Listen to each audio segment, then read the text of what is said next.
네, 반갑습니다. 이번 시간은 가압승계 전략입니다. 자, 가압승계 많이 이야기하는데, 이 가압승계가 뭘까요? 정확한 정의. 가압승계를 뭐라고 생각하세요?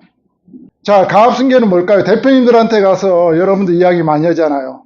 가압승계 하셔야 되잖아요. 라고 이야기 하잖아요. 자, 왜 제가 이런 말씀 드리냐면, 가압승계 이야기를 하면 대표님 반응이 나는 가압승계 안 할 거야 라고 답을 합니다. 그랬을 경우에 여러분들은 뭐라고 할 것인지, 왜 대표이면 나는 가압승계 안 할 거야 라고 답을 할까요? 왜 그럴까요? 지금 현재 업종 힘들고 지금 이 업종을 자녀한테 물려줘 봐야 경영환경이라든지 업종 환경상 계속 기업으로 가기가 매우 어려울 것 같다는 생각을 하고 있고, 왜 이 힘든 업종에 우리 자녀를 끌어들일까에 대해서 의구심을 갖고 있기 때문에 가압승계를 안 하겠다라고 답을 합니다. 그 대표님 머릿속에는 가압승계란 뭐죠? 기업을 물려주는 것이 가압승계라고 생각을 하고, 기업을 물려주는 그 행위 자체를 아들이, 자녀가, 딸이 회사로 들어와서 사장을 이어받는 걸 보고 가압승계라고 생각합니다. 그게 원론적으로 맞죠?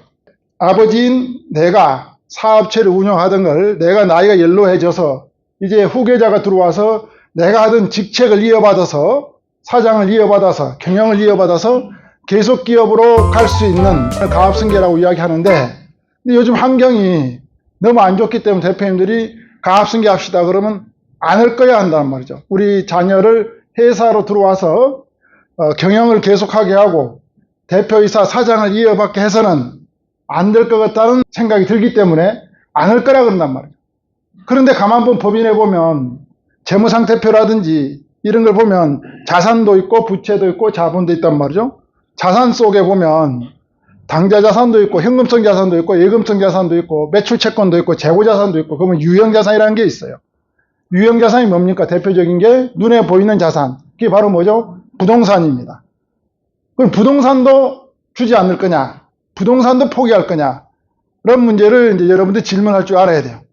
회사에서 가지고 있는 자산도 포기할 겁니까? 라고 질문하면, 포기한다는 의미는 무슨 말이죠? 이걸 바로 누구한테 준다는 의미냐면 국가에다가 기부한다는 의미입니다. 자녀에게 승계하지 않으면. 그러면 이 자산도 포기할 거냐라고 여러분들이 한번 사장님께 여쭤보세요. 그럼 자산도 포기할 것이냐고 물어본 대표님 대부분 다 자산 포기하는 것에서는 고개를 갸우뚱합니다. 내가 어떻게 만들어 온 자산인데 이걸 포기를 해? 우리 자녀가 자산을 물려받는 게 낫지 라고 이렇게 판단한단 말이죠. 그래서 가압승계의 출발점은 뭐냐? 확실하게 이해하셔야 될 게, 자녀가 회사에 들어와서 사장을 하고 경영을 하는 게 가압승계 원론적인 출발점이지만, 저희들이 바라보는 포인트는 뭐냐? 자산승계라는 겁니다. 가압승계 이꼬르 자산승계로 가야 된다. 그러면 기업은, 사업체, 법인은 자산이 무엇으로 이루어져 있습니까? 주식으로 이루어져 있단 말이죠. 그러니까 가압승계는 바로 뭐냐면 주식 이동이다 라는 개념을 가지셔야 돼요. 근데 개인사업자는 가압승계라 그러면 주식이 없죠. 법인사업자가 아니니까.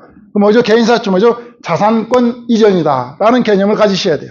가압승계하면 와서 대표이사 물려주고, 정부에서는 세제 혜택 활용하려고 그러면 가압승계 제도 플랜에 들어가려면 대표이사직을 와서 해야 되고 일정한 요건이 충족돼야 되잖아요.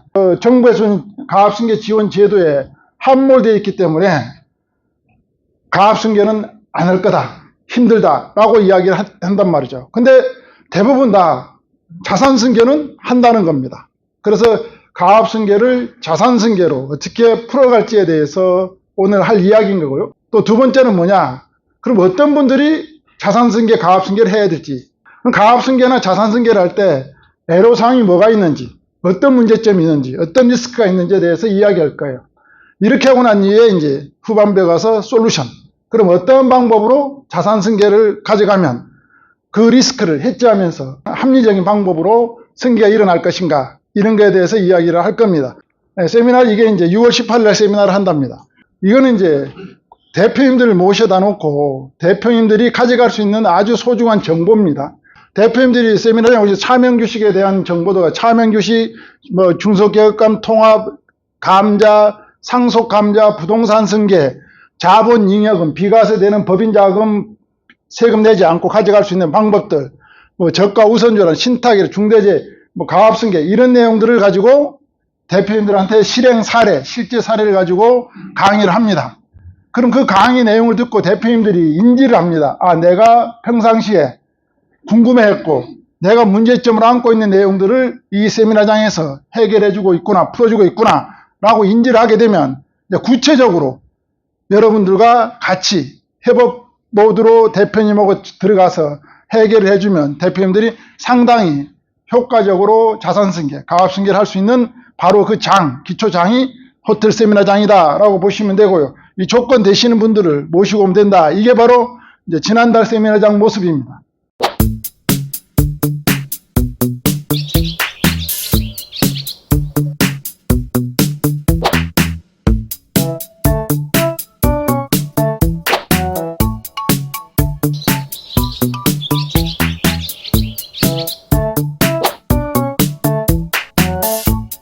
이 가압승계는 정의가 무엇이냐라고 제가 여쭤봤잖아요.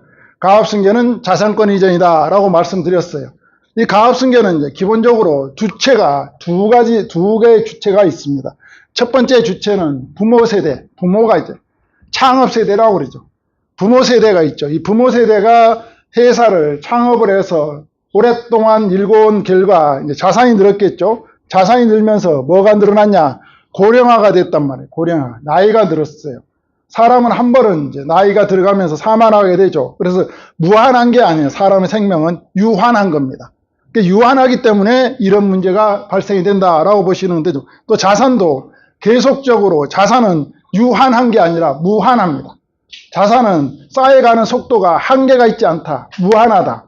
생명은 유한한데 자산은 무한하다. 그러니까 무한하니까 자산이 증가되죠. 그러니까 여러 가지 이제 자산이 늘어나고 부모 세대가 고령화됨으로 인해서 이 기업을 계속 기업으로 가려고 그러면 무엇을 해야 되냐면 첫 번째 주체가 부모가 있고 자녀 세대가 있어야 돼요. 근데 물려받을 사람이 있어야 된다는 겁니다. 결론적으로. 물려받을 사람 자녀 세대, 차세대라고 그러지. 이 차세대인데요. 이 사람들에게 이제 무엇을 주는 거냐면 계속 기업으로 가려고 하면 가장 먼저 줘야 될 게 자산, 소유권 이전입니다. 자산이 넘어가지 않으면 가압승계라고 말할 수도 없고 소유권이 이전하지 않으면 가압승계라고 말할 수 없다. 그런데 이 자산 이전과 소유권 이전은 회사로 들어와서 사장직을 수행을 하고 하는 것과 전혀 무관하다. 자녀가 사회에 밖에 있더라도 자산 이전은 받을 수 있죠. 소유권도 주식도 받을 수 있죠. 얼마든지 우리 자녀가 전문직에 종사하고 타 회사에 대기업에 다니고 있다 하더라도 나의 자산을 받을 수가 있다는 겁니다. 근데 대부분 대표님들은 어떻게 생각하죠? 가압승계 하려고 그러면 자녀가 회사로 들어와야 된다라고 전제를 하고 있기 때문에 승계 작업이 시작도 못하고 계획도 못 잡고 있는 경우가 아주 많이 있다라고 보시면 될 것 같습니다. 자, 그럼 자산이 넘어오고 소유권이 넘어온 이후에 뭐가 일어나냐? 경영권 승계가 일어나는 겁니다. 가장 기본적으로 자산 이전과 소유권 이전이 되고 난 이후에 2차적으로 경영권 승계인데 이때 이제 뭐죠? 대표이사직을 할 건지 말 건지 경영을 할 건지 말 건지는 2차적으로 선택하는 문제다. 자, 왜냐하면 법인의 같은 경우 대표이사, 이사 선임은 누가 합니까? 소유권을 가지고 있는 주주들이 하는 거죠. 주주권을 가져와야 대표이사도 될 수 있고 이사도 될 수가 있습니다. 자산이 이전돼야 개인사업자는 자산이 이전돼야 와서 그 자산을 바탕으로 해서 경영을 할 건지 말 건지가 판단이 나는 거지. 자산도 이전되지 않은 상태에서 자녀가 와서 경영권 행사할 수 있을까요? 절대 못한다는 겁니다. 대부분 대표님들이 이걸 거꾸로 생각을 해요. 어떻게? 가압승계 합시다 그러면 경영권 승계가 1번으로 생각하고 이렇게 가기 때문에 여러분들이 이야기를 하면 나는 가압승계 안 할 거야 라고 이야기한다는 거죠. 그러면 자산권 이전과 소유권 이전이 일어날 때 그냥 아무런 리스크가 없을까요? 이전할 때 리스크가 있다면 리스크. 이 리스크가 뭐냐를 이제 찾아낼 줄 알아야 되겠죠. 대표님들 입장에서는 내가 사장이라 그러면 이러한 자산권 이전, 소유권 이전할 때 어떤 리스크가 있을까요? 세금, 조세 비용 리스크 또 뭐가 있을까요? 자, 조세 비용에 대한 리스크는 사장님도 다 알아요. 왜?